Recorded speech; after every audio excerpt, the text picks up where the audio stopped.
മദീനയിലെ ഈ ഒരു കാലഘട്ടം, അതായത് ഹിജ്റയുടെ 1-ാം വർഷമാണ് ബാങ്ക് വിളി നിലവിൽ വരുന്നത്. നമസ്കാരത്തിൻ്റെ സമയമായാൽ ആരും വിളിക്കാതെ തന്നെ എല്ലാവരും പള്ളിയിൽ ഒത്തുകൂടുന്ന ഒരു രീതിയായിരുന്നു നിലവിലുണ്ടായിരുന്നത്. ക്രിസ്തുമത വിശ്വാസികളെപ്പോലെ മണിമുഴക്കുകയോ ജൂതമതവിശ്വാസികളെപ്പോലെ കാഹളമൂതുകയോ വേണമെന്ന ഒരു നിർദ്ദേശം ഉയർന്നു വരികയുണ്ടായി. എന്നാൽ നബി സല്ലല്ലാഹു അലൈഹി വസല്ലമയ്ക്ക് അതിൽ താല്പര്യമുണ്ടായിരുന്നില്ല. ഈ ഒരു സമയത്താണ് അബ്ദുല്ലാഹിബിന് സെയ്ദ് ബിൻ സഅലബ റളിയല്ലാഹു അൻഹു ഒരു സ്വപ്നം കണ്ടതായി നബി സല്ലല്ലാഹു അലൈഹി വസല്ലമയെ അറിയിക്കുന്നത്. ആ സ്വപ്നത്തിൽ ഒരു വ്യക്തി ബാങ്കിൻ്റെ വചനങ്ങൾ പറഞ്ഞു കൊടുത്തതായി അദ്ദേഹം പറയുകയാണ്.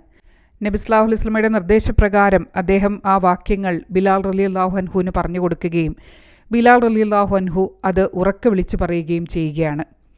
നജ്ജാർ വംശജയായ ഒരു സ്ത്രീക്ക് പള്ളിയോട് തൊട്ടുചേർന്ന് ഒരു വീടുണ്ടായിരുന്നു. പള്ളിയേക്കാൾ പൊക്കത്തിലുള്ള ഒരു വീടായിരുന്നു അത്. അതിൻ്റെ മുകളിലത്തെ നിലയിൽ നിന്നുകൊണ്ടായിരുന്നു ബിലാൽ റളിയല്ലാഹു അൻഹു ബാങ്ക് വിളിച്ചിരുന്നത്. അന്ന് വരെ പരിചയമില്ലാതിരുന്ന വശ്യമധുരമായ ബാങ്കിൻ്റെ അലയൊലികൾ അന്നു മുതൽ മദീനയിൽ അലയടിക്കാൻ ആരംഭിച്ചു.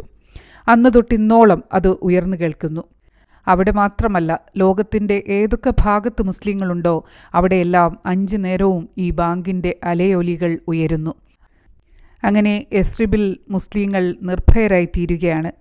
യസ്രിബ് പ്രവാചകൻ്റെ നഗരമായി മാറുകയാണ്. മദീനത്തുൻ നബവി, പ്രവാചകൻ്റെ പട്ടണം, അത് ലോപിച്ചിട്ടാണ് മദീന എന്നുള്ള പേര് നിലവിൽ വന്നത്. മദീനയിൽ ചെയ്ത ആദ്യ പ്രസംഗത്തിൽ നബി സല്ലല്ലാഹു അലൈഹി വസല്ലമ പറയുകയാണ്, ഒരു ഈന്തപ്പഴ ചീന്തുകൊണ്ടെങ്കിലും തൻ്റെ മുഖത്തെ